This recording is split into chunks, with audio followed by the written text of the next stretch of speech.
Hey, what's up, everybody? ShineHard family and friends. I'm here with entertainment reporter KiKi Ayers, all the way from LA. Very, very excited to have her and bring her into the ShineHard family. She has a lot of good insight and information for us today. So, you guys welcome her. Welcome, KiKi. How are you? Thank you. I'm so happy to have you. We've been talking about this for a while. Yes. I'm glad we can finally sit down and talk about it. Yes. So, it's always interesting to me when I talk to talented and successful people Thank you. to really understand where your journey began. Yes. I know you've been through a lot in your life. Tell me about your childhood and what growing up was like for you. I came from like military parents, so I was kind of all over the place. Okay. But then like when my parents got divorced, it kind of went downhill. You know, back in like lower income housing, and then my mom, she's a workaholic. Like I always see her work. Like she's Trini. So you know, you say Jamaicans have like 7 jobs. Right. Like she always. Trini is like the cousin. Yeah, of yeah. Like they all work. So Yeah, like I it hear was you. great to see someone that's always working. So she would do multiple jobs, but then she got sick. She had sarcoidosis, which is actually what Bernie Mac passed from. He got pneumonia while he had that, Wow. but that's what he really had when he passed from. So she got that, and she could barely work like even part time. She got sick. So then we kind of ended up getting evicted. And, we've been evicted before in the past, but we always had a place to stay kind of thing. So I think I was 16, and that time we didn't have a place to stay. She had just bought like a $300 car from her coworker because the engine was busted or whatever. But it ran a little bit. Right, it was going. Right. So then we ended up being in the car, and my mom, my older sister, my younger brother. So I'm the middle child, kind of like the comic relief of the Yeah. family. I was like, Mom, it's gonna be cool. Like it's gonna be fun. We be in the car, like da. And I was just trying to make her feel better because my mom was crying, and her being like a strong Trini woman, I've never seen her cry before. So that to me was just like, wow, like what is this? You know? Yeah. Tell me about your journey to LA. So you've started off in Seattle, Yes. and you went to Howard University in Yes. DC. HU, The other HU. Oh Lord, here we go. Just kidding. The original HU. LA. You're in LA now. Yeah. Tell me about your journey to LA and how you got started in entertainment. I got started, I guess, in entertainment kind of when I was 16. When I was in high school, I wanted to write for the school paper, but they were like, you can't. It's seniors have priority, and I was like, what? Like whatever. I can write better. I read the paper all the time. I can write better. So when I was 16, again, my friends were getting pregnant, so I kind of left high school and did community college. This program called Run and Start, Okay. where you can do community college and high school. But I was like, I'm gonna take all my classes as a community college. So I got picked on. People were like, you're a felon teen. You're only 16. Don't talk to her. Like. Wow. But it was all love. It was just like they were Yeah. just joking. They're like, you're 16.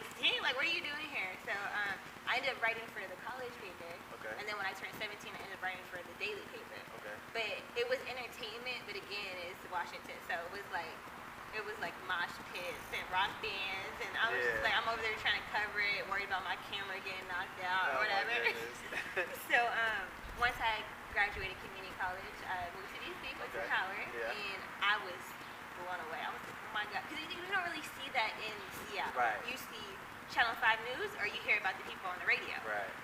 But you don't really have entertainment. I never saw celebrities. I went to like a Ludacris concert, but that's it. That You was know what I'm it. saying? Like, You got the Seahawks and right, Ludacris concert. right, and even then, Seahawks weren't even big. Like Seahawks, people Yeah. started jumping on It the was weak bandwagon. back in the day, right, yeah. like you know what I'm saying? Like people just started jumping on it. Seattle Supersonics left. Like, They left. You know what I Yeah, mean? you know what I'm saying? Yeah, it's like tough. It's there tough was out there. nothing. So when I got here, I took full advantage. Like, I can stay in school and do like the ASB thing and stuff, but I did all that in community college. I was like, I don't want to come here and do the same thing I was doing in community Right, college. right. So everything I did was kind of outside of law. My first internship was at WPGC radio station in DC, and Big Tigger was there at the time. Okay. And that to me was amazing. Again, Right. coming from Seattle. That's a big deal It right was there. huge. I was like, oh my God, Mom, this is where Big Tigger's been, because at that time he's been off BET for a Yeah, he while. was on like the basement and all that Right, stuff. yeah, he was off BET, and I was like, this is where he's been. Like, oh my God, this is so Yeah. cool. I got this internship.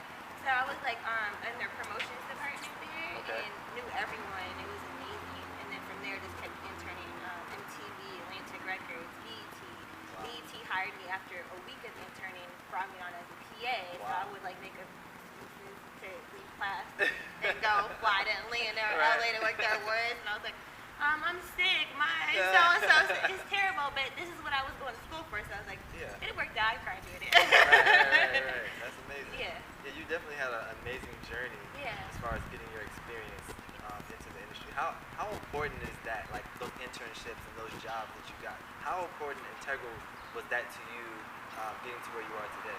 It was very important just because my whole fear while I was in college was not getting a job when I graduate. And it's very helpful to intern somewhere because you know, okay, I don't really want to work here, or you know, this place is dope, or you know, this is not my department. A lot of times when people intern, they get in where they can fit in. Like the radio station, I started in promotion, and I was like, yo, I'm getting good at this. They gave me a little folder that said super intern. I felt really dope, but then and after I was like, this is not what I want to do though. This is not what I went to school for. So how do I make that transition? So it's very important just to know like what things mean. When I first came to Howard, I had no idea what the difference was between PR and marketing. You know, you don't know that. Exactly, you don't know. You don't have no idea. So it was very informational. And that to me was like the real school. I feel like Howard was like networking, and their journalism program is amazing, but they focus on like Channel 5 news type of program. They didn't really care about entertainment. They're like, don't cover that. I'm like, yo, like it's hard to get these interviews. Don't tell me not to cover it. Right. It's tough. It's tough. Yeah. So tell me about it. The interviews? Okay. It's tough to get interviews. Yeah. You know. You doing your thing now. I'm proud of you. Thank you. Yeah. So you know, from there I had my little magazine, online magazine at Howard called the Urban Feed. Okay. And then that was yours? That you started it? Mine. Urban Feed? Yeah, I started with this guy named Andrew Asari. We would find local talent to interview, and then once the website launched, I reached out, and this is when first interview, big interview with Melanie and Fiona. Nice. And it was like right the time she was nominated for a Grammy, right when she first came out. Okay. So then they emailed me back at the record label, and they were like, hey, you can interview here, but you gotta come to New York tomorrow. I was like, okay, cool. I jumped on a mega bus. Mega bus early. Mega bus, yeah. 1750. Round trip. Interviewed her, and that was like, you know, a big thing. And from there, just kept interviewing. Like we would go around at night and like tag Howard all these like posts or papers. We would like put paper everywhere. Urban Feed. Okay. So people wake up the next morning. It's everywhere. Everywhere. So that was like my baby in college. Nice. Very cool. I feel like we're all here for a reason. I feel like God has a purpose for everybody, right? And for me, I feel like what my purpose is to help other people be successful through connecting, through information, through coaching, teaching. That's kind of like what my passion is. What would you say is your passion, and when did you know? I think my passion has always kind of been the same with hosting, but in a way that we have celebrities talk about real things. Like, so I'm on a red carpet, and Ferguson just happened, and Nellie's there. I'm going to ask Nellie about Ferguson. Or if I'm at the ASCAP Awards and the Charleston shooting just happened, I'm asking everybody there about that, and then I'll put that into a different video. And that's the stuff that trends and gets picked up by bosses, because it's questions that people aren't asking. You over here asking about Caitlyn Jenner, I'm talking about something real. And people always say celebrities don't talk about real things. People don't ask real things. They ask stupid things. Not stupid, but like things that don't have a purpose. Yeah, it's like shallow. Superficial things. So, what are you wearing? Like, you have a cute outfit, but that's not really, is that going to change someone's life? That you just know that you're wearing, you know, Gucci or, you know, like it's so, that's what I feel like my purpose was. And for a long time, I kind of backed away from it. I was like, you know, I'm just going to do the behind the scenes things, working corporate, and I wasn't happy with that. It's like, this is what I really want to do. And I can honestly say there was a point in my life for about 3 years where I was like, you know, I'm just going to settle and just do this, because this is what I have right now. And it took me to straight up be in New York and quit my job at MTV and be like, I don't know where I'm going next, but I don't want to be here. And like 3 weeks in, I get a call from Revolt TV to my boss in Herms to come work in their music program department. I wanted to work for Revolt forever. And like 2 years before that, Puff launched he put out a YouTube video saying what Revolt was. He's going to launch, and I told everyone. I told my ex-boyfriend, I told everyone. I was like, yo, I'm about to work at Revolt. I gotta be a part of this vision is dope. Like, and I was like, whatever, and then when I actually moved it in LA working there, like, wow, like everyone was like, you said you were gonna work there, and you worked there. You did it. Yeah, like the same thing when I was in college. I told you, I'm gonna leave and work at MTV as soon as I graduated. I did, because if I want something, I'm gonna get it. You know what I'm saying? So that was dope, because that really helped me get to LA, and it really taught me. It was very historic to be a part of it, a launching of a network. Right. And it's pup. Yeah, exactly. That's a big deal. I worked at the Jerry Springer show. How That's was like that? a secret. A lot of people don't know Like about nobody needs to know about that. Right. It's cool. It was Not like that bad. no, it's not. It was a random email, and honestly, I didn't even know Jerry Springer was still on. I thought the episodes were syndicated, but that show's gonna be on till he passes. Like that's gonna be on forever. Like definitely, it's like 23 years now. Jerry Springer's been on. It's gonna be on forever. So it was definitely a dope experience. Jerry is an amazing man. Like he's so nice and like just like a great guy. So it was fun. But at the end of the day, again, everything's about purpose. And it's like when I was working like 80 hours a week. There was time, and it was in Stamford, Connecticut. I was living in New York. There was times I would even sit there on my desk because there's just no point of going back home. I had to come right back here. Right. So I don't mind working hard, but it's like what am I working towards? And at the end of the day, I didn't want to be executive producer at Jerry Springer, so I left. Went back to MTV2, helped with Girl Code, Guy Code. When Nice. Wild 'N Out came back, it broke MTV2 I saw you history. you interviewed Charlamagne one time. I did, yeah. That's kind of cool, huh? Yeah, Charlamagne is cool. That's my MTV2 fan. When people are like, Charlamagne's an asshole, I'm like, no. Charlamagne used to walk around the whole office, didn't know my name, but he was like, hey, boo, like I can't have headphones on. He had to make sure he says hi to everyone. That's so like, real. I'm like, no, Charlamagne's nice. Nice You know, guy. nice guy. Definitely a nice guy. He's just real. He speaks the truth, Yeah. and I appreciate it. Whether you agree or don't agree, it's like he's giving you honest opinion. So, what would you say has been the biggest challenge in your career? You've been to all these places. Like, what has really been something that stood in your way that you've had to overcome? It's sexism, which I didn't experience till like probably a couple years ago, and it's funny because like when people talk about racism and sexism in the workplace, and I've experienced both, but it's crazy to say that sexism is worse. You know what I'm saying? Like you'll be sitting there and you work with a lot of men. A lot of industries are male dominated, especially entertainment, and they'll talk to you like you're a little kid, but they won't talk to the other guy who does nothing.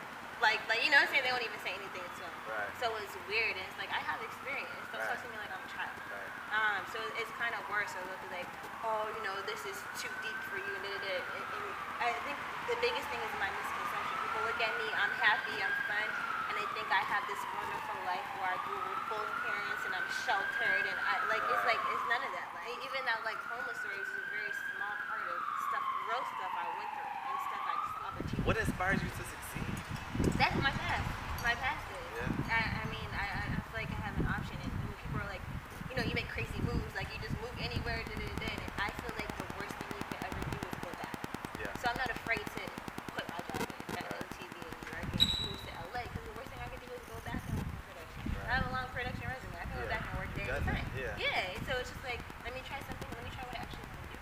Yeah. So what is it? What is it that you really want to do? You're on red carpets. I am on red carpets a lot. Yeah. Is that what you want to do? I'm getting too old for that. I like the red carpets a lot because it helps me interview, and it is great. I feel like that's the most competitive place to do interviews. You got all these media outlets, you got these cameras tires, and microphones everywhere. everyone, and it just helps you with like, how am I gonna make myself more likable than everyone else around me, where this person will stop and talk to me over them.